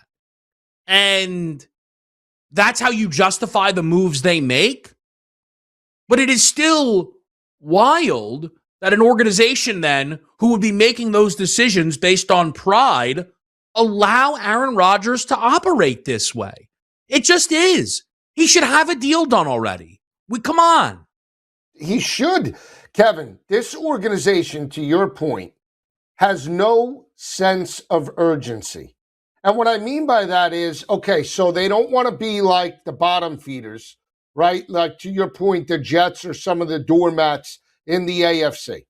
But if we're looking big picture, and you're looking at the teams that they're competing against, forget the teams in their division, Cincinnati and Baltimore, that have elite quarterback play. Let's look at some of the younger teams that made playoff appearances. Obviously, Denver and Bo Nix, Liam Cohen in Jacksonville with Trevor Lawrence, Josh Allen in Buffalo were going to be there. So have they closed the gap on the quarterback play with Aaron Rodgers? No. And again, look at Aaron Rodgers against the Houston Texans in the playoff game. He got absolutely battered, and that has to be the baseline when you look at this team from a playoff perspective. Can they beat a front seven like that where their quarterback is getting pressured early and often, and can that quarterback lead you to a victory? And the answer is no, because he's old, he doesn't run anymore, and you know where he's going to be. Unless you're a young Bo Nix, a Josh Allen, a Lamar Jackson, or even a mobile Joe Burrow, you're not going to win. That's the bottom line. You're not going to win. And the stuff with Rodgers is, listen, the one thing I will say, still a touchdown machine. Still a touchdown machine. But when you watch it, you know it's not the same. But one glowing Rodgers stat, last 2 seasons, quarterbacks with more passing touchdowns and fewer interceptions, it's just 4. Burrow, Lamar, Josh Allen, and Matt Stafford. At least he's got that going for him. Ref talk? Next.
Pro Football Today on SportsGrid, and one of the NFL stories to keep tabs on is the replacement refs. And, you know, it's an interesting thing because apparently there are a lot of different avenues that which people could have takes on this. I saw some folks on this network. What do these refs even want? Do it for the love of the game, which is one of the silliest things close personal friend Donnie Rightside ever said. Though, if I can think back to when, we used to run a 3-man weave on this show, that sounds right up Joe's alley. Who do these refs think they are? Get out there, throw a flag, don't throw a flag. What do you need the money for? Joe, are you interested in the replacement refs and what might be done or not done here? Yeah, they can't be any worse than the regular refs that we have 17 Sundays every week. I mean, give me a break. First of all, Kevin, okay, what you don't recognize, and I know you do, is that these refs are part-timers. They already get big salaries. They're lawyers, CFOs. They get big salaries already, and this is a part-time gig, okay? And then, they pull out calls that they haven't made all game long in the waning minutes that determine an outcome. So if you want to get us replacement refs that are hungry, that want to make a statement, I'll sign up for that any day of the week, okay? All right? Yeah, that's right. Give me the hungry guy. Give me the guy that's playing high school and, doing a group of 5 in New Jersey, big parochial game. Give me that guy that wants to step on the field each and every Sunday in a primetime matchup that maybe he'll lead the flag because he understands football than some of these garbage refs that we have each week. Yeah. Man, I didn't think, again, close personal friend of the show, Donnie Rightside's take of what do these refs even want?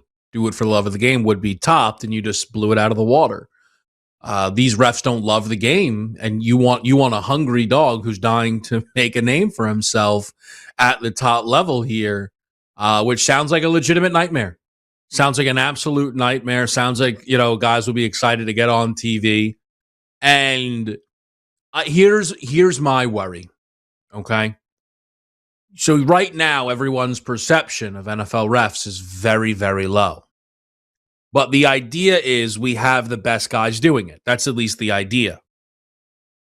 If you bring in replacement refs, I think the best case scenario is they do the same exact job as the current refs. They're not going to be better. People aren't going to watch a game and be like, I got to tell you, this crew on it, love their holding calls, love the lack of DP. It's not going to happen. And what's going to happen for the gamblers, Joe, is when they lose bets, now replacement refs, what the idea around officials is you don't want them to be a storyline. If we go into games knowing, hey, these aren't the real refs, it's going to be bad for the season. It just is. It's possible, Kevin, but let me say this, okay? The reason why you claim they're the best refs isn't because of the consistency of the calls, Kevin. The reason why they're the best refs is because they understand the handbook, okay, better and rule book better than anybody.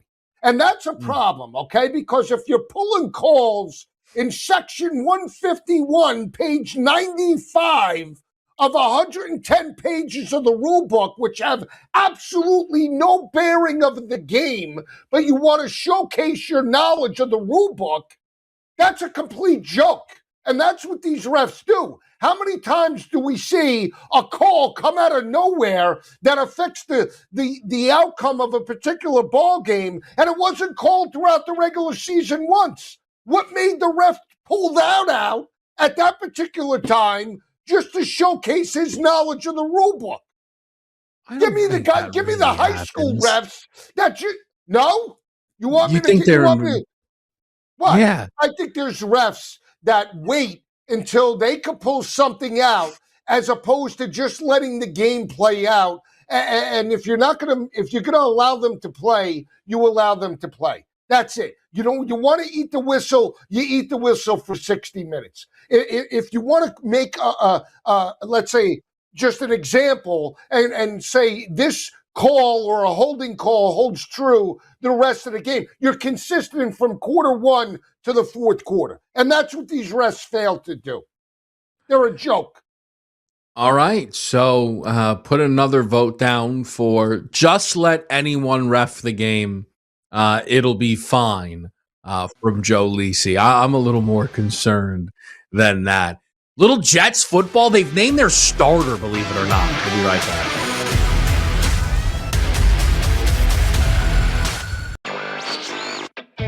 Parlays are pretty much the reason that FanDuel and DraftKings were able to become profitable a couple of years ago. Think about a straight bet that someone places on a sports book, usually about 5% hold rate for a sports book. A parlay, it's about 20%. So there's a reason that all the promos you get, all the advertisements, all centered around parlays. Newswire. Only on SportsGrid. So why is this? The bigger question, Kevin, that we should be asking is, why is this happening now? This could have happened last week. Could have happened the week before. It is goodwill season, Kevin. It is goodwill season. We want to make sure the fans are buying those tickets. We are committed to opening day. I like that. We are committed to spending them. I mean, look, it is what it is. Like, this is what you do to fire up the fan base. Game time decisions. Only on SportsGrid. What does the deal look like? That's where it changes. It all changes at that point in time because you've got them where you want them early or at some point, even late. And you're making a decision based on opportunity, based on staffing, based on program. And then all of a sudden can you just call my agent to get this deal done? And when you think you have a deal done, you don't have the deal done anymore. Outspoken with Dan Cilio. Only on SportsGrid. First listed here at 44%, Scotty Scheffler, Rory McIlroy, and Bryson DeChambeau combined. Tie at 32%. Yannick Sinner down there at 30%. So where do we do? How about that? Who will win more, Joe? Combined effort. Combined effort. Yeah. Combined effort. I don't know. I like it. Scheffler going to have to get it going here. Prediction Markets Edge. Only on SportsGrid.